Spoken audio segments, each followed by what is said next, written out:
बिहार का शान है मनीष, बिहार की अरमान है मनीष, लेकिन आज सलाखों के बीच में है। बहुत काफ़ी चर्चित चेहरा, मैं अब परिचय नहीं बताऊंगा, कम से कम 2-4 वीडियो मैं भी कर चुका हूं और अच्छा लगता है कि दीदी जो सम्मान देती है बिहार में आने के बाद, मैं कभी ये ज़िंदगी भर भूलूंगा नहीं और आजीवन इनका ऋणी हूं। पहले तो स्वागत है जोश एक्सप्रेस पे आपका। थैंक यू भाई, सो मच। दीदी, जिस तरह से आज आग की तरह अगर देखा जाए आवाज़ को दबाई जा रही है, अब बताया जा रहा है कि मनीष कश्यप एक विरोधी है। मनीष कश्यप तरह तरह के उस पर है, क्या बताया जाए, लोग वीडियो में वायरल कर। आप किस वे से देखती हैं मनीष कश्यप? नहीं, मनीष कश्यप पे एफआईआर हैं, कुल मिला के 14-15 या 13-14 एफआईआर शुरू से लेके अभी तक टोटल होंगे उसके ऊपर। तो आप, मेरा एक भाई है रामजी सिंह बक्सर के, हाँ, बहुत बड़े समाज सेवी हैं, बिल्कुल जानते हैं ना, एकदम बिल्कुल। उनके ऊपर भी 20-25 गो एफआईआर है, ठीक है।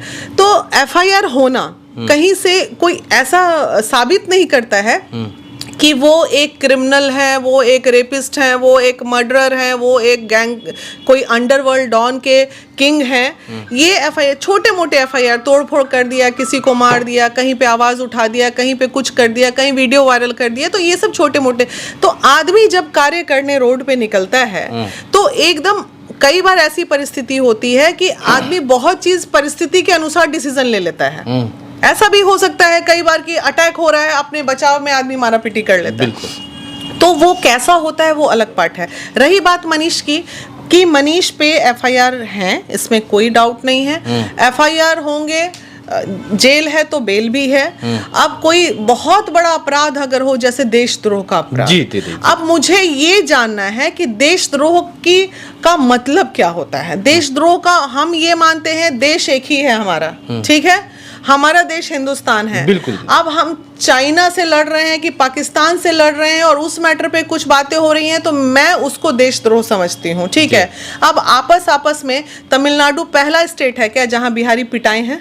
पहला है। आसाम में पिटाए, मुंबई में पिटाए, दिल्ली में पिटाए, बंगाल में और महाराष्ट्र में, हर जगह बिल्कुल। हर साल पता चलता है। वो दिन आप भूल गए क्या जब आसाम से सारे स्टूडेंट भाग के चले आए थे? वो दिन भूल गए? इट वाज द ईयर 1990 की बात, दशक की बात बता रही हूँ, जब महाराष्ट्र में, उस वक्त मैं महाराष्ट्र में पढ़ती थी, जब महाराष्ट्र में सारे बिहारियों का मोटरसाइकिल स्टूडेंट्स का जलाना आगजनी हो गया। तो ये कोई नई परंपरा नहीं है कि बिहारियों को पीटा जाता है, कुचला जाता है। अब रही बात सरकार की कि यहाँ रोजगार नहीं है, इसलिए तो 90 से लेके अभी तक तो स्थिति वही है कि ना रोजगार है, ना फैक्ट्री है, ना कुछ है। तो किस सरकार को आप दोष दीजिएगा? लेकिन जो वीडियो अगर देखा जाए, लोग कह रहे हैं कि वीडियो वायरल कर दिया, अफवाहें फैलाने की वजह से 2 राज्यों में मतलब हो सकता है कि फूट हो जाए। ऐसा कोई नहीं, ऐसी फूट नहीं होती। क्या महाराष्ट्र में बिहारी पिटाए तो फूट हो गया, बंगाल में पिटाए तो फूट हो गया, तमिलनाडु में? अब देखिए तमिलनाडु में प्रॉब्लम क्या है ना। अच्छा, इस वीडियो अफवाह था या फिर हकीकत? दीदी, मैं आपसे कैसे बताऊं भाई कि अफवाह? मेरे मोबाइल में भी 5-5 वीडियो है। अब ये अफवाह है कि सच में है, तो मैं कैसे बताऊं? आखिर जिस तरह से ये जांच का विषय है ना, ये वो तो ठीक है, लेकिन जिस तरह से आज देखा जाए मनीष कश्यप को गिरफ्तार कर दिया गया है, वही मनीष कश्यप जो मजदूरों की आवाज हुआ करता था। देखिए, मनीष कश्यप की तमिलनाडु वाले मैटर पे बहुत ज्यादा प्रॉब्लम नहीं आएगी, उसमें बेल उसको हो जाएगा। कुछ दिन का कष्ट क्यों हुआ कि मतलब मनीष कश्यप कहते हैं कि जहां, लेकिन समय एफआईआर होने के बाद भी इन्होंने समय लिया, ऐसा क्यों? पहले ही इन्होंने आके क्यों अपने आप को हाजिरी क्यों? बहुत सारी चीज जीवन में अनुभव के साथ आती है ना। अब 32-33 साल का युवा है, उसको सबसे बड़ी बात है तो आधे से ज्यादा तो फैन फॉलोअर लोग बरगला देते हैं, भैया तुम आगे बढ़ो, हम तुम्हारे साथ है, ले भैया को डुबा दिया बोल बोल के सब। ये तो सही करे, मतलब ज्यादा फैन फॉलोइंग भी मतलब जी का काल। अगर आप विवेक से और बुद्धि से ये तो मैं जानता हूँ कि मनीष कश्यप अगर कहीं भटके हैं तो कहीं दूसरे के ही, लेकिन कौन है दीदी जो क्या होता है कि कहीं आ रहा है कि इसके पीछे किसी ना किसी का हाथ है? कौन है जो मनीष कश्यप को इस पौधान पे लाके खड़ा कर दिया? नहीं, कोई नहीं होगा, मुझे नहीं लगता कि कोई होगा, लेकिन थोड़ा सा आक्रोश है लोगों में, आक्रोश है। और वो भी हम मनीष कश्यप की बुराइयों पे नजर दे रहे हैं। हम अच्छाइयां कैसे भूल सकते हैं यार? अगर 20% बुराई है तो 80% उसने अच्छे कार्य किए हैं। उसने ना मुस्लिम देखा ना हिंदू देखा। लोग जात पात की बात करते हैं, वो अपर कास्ट से आते हैं, हम बैकवर्ड से आते हैं, ठीक है। तो जात पात की बात करते हैं। अभी हमारी मुस्लिम महिला जा रही है वैष्णो देवी 23 तारीख को। 23 तारीख को यहाँ बिहार बंद है और वैष्णो देवी जा रही है मुस्लिम महिला, क्या तो भाई माता के दरबार में जा रहे हैं। तो हम तो बोलेंगे ना, जाके मनीष कश्यप के लिए जरूर गुहार लगाएंगे कि भाई इस नॉट ओनली मनीष कश्यप, आप बोलिएगा वीना मान भी सपोर्ट कर रही है, नहीं, मनीष कश्यप जैसा दूसरा लड़का भी होगा। अब गाली बकने की बात करते हैं, बोलता माइक लेके गाली बकता है, तो विनय दुबे के मुंह में जाके आग लगाओ ना, तुम लोग नहीं लगा सकते हो। हाँ, विनय दुबे से गंदा गाली कोई बकता है? वो पत्रकार नहीं है। तो विनय दुबे वहां मुंबई से आके बिहार में बैठ के क्या कर रहा है? अभी क्या कर रहा है? मनीष कश्यप के नाम पे रोटी सेकने आया है कि नहीं आया है? तो ये तो भाई एक किया तो अच्छा, दूसरा किया तो क्राइम। चलिए, विनय दुबे का जब नाम ही ले लेती हैं तो विनय दुबे चिल्लाता है, कहता है कि चड्डी गैंग का है। मनीष कश्यप चड्डी गैंग से आता है और कई ऐसे फोटो सामने भी आते हैं कि आरएसएस का दलाल है तो बीजेपी का दलाल है, इनके इशारों पे चलता है। ये कहां तक सत्य है? और वो किस गैंग से आया है? वो चड्डी गैंग से है तो विनय दुबे को क्या कांग्रेस ही भेजा है? तो हम क्या बोलेंगे? ये बताइए, इसको इस तरह मोड़ देना। रे तुम एक पत्रकार ना हो जी, तुम चड्डी गैंग पट्टी गैंग क्या करते हो बैठ के? शोभा देता है? और गंदी गंदी ऐसी गाली जो हम मुंह से निकाल नहीं सकते हैं माइक के सामने। हमारी माँ बेटी बहन घर में रहती है, मैं उस वीडियो को देखती हूँ, मुझे गुस्सा आता है, लगता है कि मोबाइल में घुस के उसको मारूं। पहले ही कह दिया जाता है कि कृपया ईयरफोन लगा लीजिए। स्वच्छ पत्रकारिता कर रहे हो और मनीष कश्यप का वो ज्यादा से ज्यादा वीडियो में क्या बोलता था? ए ससुरा, ए देखिए ससुरा, ए देखिए ये भ्रष्टाचारी का ये वो है। ठीक है, तो भाई उसने जो भी किया वो बिहार सरकार को बोला कि रोड नीचे, पाइप ऊपर, फलाना ढिमकाना।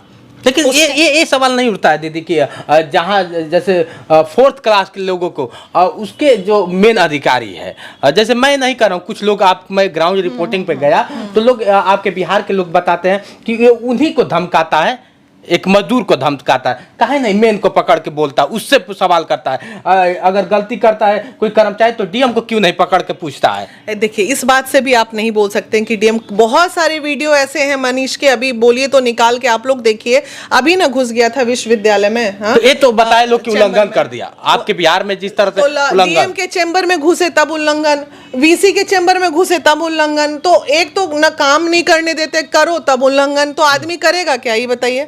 आवाज उठाएगा तो जेल में डाल दीजिएगा।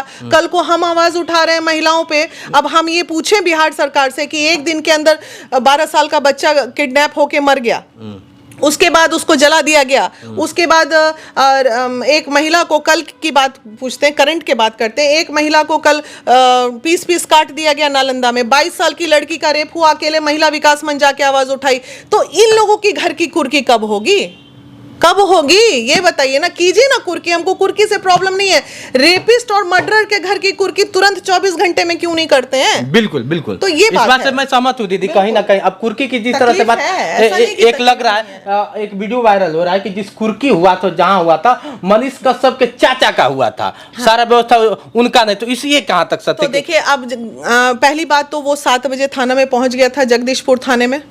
कुर्की 9 बजे दिन तक हो रही थी, ये कानूनन गलत है। जब भी कोई सरेंडर कर देता है तो कुर्की वहीं रोका जाता है। उसके बाद उसका चाचा का उठा लिया, चाची का चौकी उठा लिया, माँ बाप का उठा लिया। अरे उसकी पैतृक संपत्ति थी वो, उस पे आप नहीं हाथ लगा सकते थे। मनीष कश्यप की अपनी कोई ओन प्रॉपर्टी, ठीक है, माँ बाप का चलो उठा भी लिया कि वहीं रहता था, चाचा चाची भाई भतीजा सबका गाड़ी उठा के डाल लिया। तो ऐसा नहीं लगता ये निजी दुश्मनी का षड्यंत्र का साजिश में फंस रहा है? किसका हाथ होगा जो इस तरह से मनीष कश्यप? ये बोलने की बात नहीं है भाई, जग जाहिर है, सब दिख रहा है और प्रशासन भी यही बोल रहे हैं। बहुत लोग गेट पे खड़े हैं, आप भी जाइए, प्रशासन बोलेंगे हम कुछ नहीं कर सकते, हमारे ऊपर से प्रेशर है, ऊपर से प्रेशर है। तो ऊपर से और क्यों नहीं प्रेशर? मजदूर के लिए क्यों नहीं प्रेशर बनता है? स्टूडेंट के लिए क्यों नहीं प्रेशर है ना? प्रशासन के ऊपर से प्रेशर है, प्रशासन के ऊपर न्यायालय है और न्यायिक व्यवस्था पे हमें अपने संविधान पे बहुत गर्व है, आज भी गर्व है। अगर प्रशासन से ही सारी चीजें हो जाती ना तो आज इतने बड़े बड़े, मान लीजिए लालू जी और बड़े बड़े नेता कुर्की जब्ती ये वो करके जेल में ना होते। इसलिए हमारे संविधान पे बहुत गर्व हमें रहना चाहिए, विश्वास करना चाहिए और संविधान के भी ऊपर बैठे ऊपर वाले हैं, जी, बिल्कुल, मसीहा मसीहा, बिल्कुल, जो हम सबको देख रहे हैं, जी, जी। तो वो साइलेंट देंगे आशीर्वाद हमें, और इधर से कानूनन आशीर्वाद मिलेगा, और कोई बड़ा अपराध नहीं है आज नहीं तो अच्छा, कल मनीष पे क्या क्या धाराएं लगी होगी और कितने अभी? मुझे पूरी जानकारी नहीं है इस मैटर पे, इसलिए मैं नहीं बता अच्छा, सकती। क्या लगता है कि मनीष कितने दिनों में बाहर आ सकते हैं आपके अनुसार? 3 से 4 महीना, 3 से 4 ये मेरा अनुभव कहता है। अच्छा, 3 से 4 महीने में आने के बाद फिर वही तबाही होगा या फिर मनीष चुप हो जाएंगे?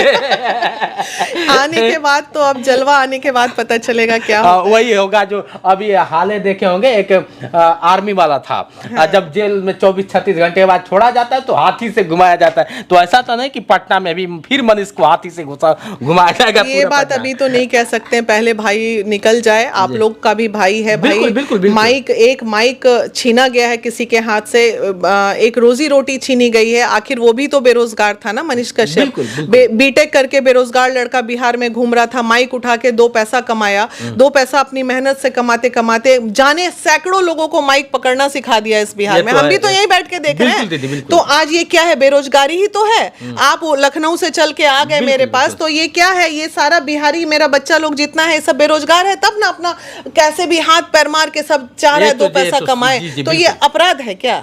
ये कानूनन अपराध है क्या? वो विनय दुबे और 1-2 और हैं बिहार के बच्चे, नाम नहीं लूंगी क्योंकि वो भी मेरे लिए प्रिय है, आप समझ जाइए। आप तो दुश्मन को भी गले लगाती हैं। नहीं, अच्छा बच्चा है वो, मेरे लिए सब प्यारे हैं। तो ये 2-4 लोग जो नेगेटिव कर रहे हैं, गालियां बक रहे हैं, ये कर रहे हैं, तो वो भी तो बेचारे बेरोजगारी में 2 पैसा कमाने के लिए, अरे मनीष कश्यप को गाली बको व्यू बढ़ेगा, हाँ, तो वो भी तो वही कर रहे हैं, तो उनका भी दोष नहीं है, इट्स ऑल बेरोजगारी। देख लीजिए, जिस तरह से बिहार में आए दिन भूचाल हो रहा है, कहीं ना कहीं ये सवालों में घिरा। अब हाल ही में एक चर्चा चली है कि खान सर जैसे लोग और ना जाने कितने लोग हैं जो पीछे उनके फंडिंग का स्रोत हैं। इसमें आप खान सर के बारे में आप क्या कहना चाहिए? देखिए, खान सर एक रिस्पेक्टेबल टीचर हैं, इसमें कोई शक नहीं। और खान सर के पास अगर पैसे हैं, बाय द वे मेरे पास पैसे हों, आपके पास पैसे हों, और वो कोई फाउंडेशन है, सच तक फाउंडेशन, तो अगर उस सच तक फाउंडेशन में खान सर ने पैसे कुछ योगदान के तौर पे ट्रांसफर किए हैं, तो ये कोई कानूनन अपराध नहीं है। हाँ, खान सर ने कोई ब्लैक मनी बोरा में भर के दे दिया हो, उसका तो एविडेंस भी नहीं है आपके पास, तो उस पे आप बोल भी नहीं सकते हैं। आप उसी पे बोल रहे हैं जो मेरे अकाउंट पे आया है। लेकिन 42 लाख वही मनीष कश्यप माँ को सामने बैठाते हैं, ऐसा वीडियो में आया है, और बैठाते हैं और कहते हैं कि देखिए भाइयों बहनों, ये मेरा घर है, मैं गरीब का बेटा हूँ, लेकिन 42 लाख जैसे ही आता है मानो भूचाल आ गया। एक सच तक फाउंडेशन जो है, उनके माता पिता की पैतृक संपत्ति नहीं ना है, नहीं। तो वो उसमें बहुत लोगों का पैसा होगा ना सच तक फाउंडेशन में। एक जब एनजीओ बनता है फाउंडेशन, उसको तो दर्शा सकते थे, उसको तो उसमें सब लोग का वो सच तक फाउंडेशन उनकी अपनी एक वो है, तो वो उनका अपनी कमाई है, वो अपनी कमाई को, अब वो उस पैसे पे मान लीजिए 4 लोग और होंगे तो उस पैसे से घर थोड़ी बनवा सकते हैं। वो घर की बनवाने के बाद जिससे दर्शा तो सकते थे ना कि यहाँ से आया है, तो पूछा किसने? शायद पुलिस नहीं, किसने पूछा कि पैसा दर्शाओ? वो तो सीधे 2 दिन बाद ही अकाउंट फ्रीज हो गया, तो पूछते तब बताता ही, ऐसा थोड़ी। अभी पूछ रहे तो टैक्स भरा ही है, पैसा आया ही है, तो अगर उसको ब्लैक पैसा रखना रहता तो अपनी माँ के नाम पे वो अकाउंट खुलवा लेता और माँ के अकाउंट में करोड़ों रुपए डाल देता। अगर इतना मनीष कश्यप के पास बुद्धि है कि अगर उसे 2 नंबर का पैसा कमाना होता, माँ बाप भाई भतीजा सबके चेक कर लो, माँ का भी अकाउंट जाके करेगा ही, ऐसा थोड़ी करेगा। बिल्कुल बिल्कुल। तो अभी इसी पटना में कल रात को ये सब कानूनी बातें हैं, दाव पेच है, इसमें कुछ भी नहीं किया जा सकता है, और कानूनी में निकल जाएगा वो, ऐसा कुछ नहीं है। 42 लाख बहुत बड़ा अमाउंट है आज के डेट में। जिस तरह से कल बिहार की पुलिस और साउथ की पुलिस आई थी जांच कर लें, नई शहर उनका नई बस्ती में जो साउथ की पुलिस की क्या बात कर रहे हैं? एक वीडियो देखा ना आपने, इंग्लिश में सवाल पूछ रहे हैं ANI वाले, मैडम टेल मी समथिंग, तो I don't know Hindi, I don't know Hindi. अरे भाई, अंग्रेजी में सवाल पूछ रहे हैं, एंड शी इज टेलिंग कि आई डोंट नो हिंदी। तो वो तो अंग्रेजी का जवाब अंग्रेजी में नहीं दे पा रहे हैं तमिलनाडु वाले पुलिस, और बोलते हैं मैं हिंदी में नहीं जवाब दूंगा, तो अपने आप में वो मजाक उड़ रहा है पूरे वीडियो में।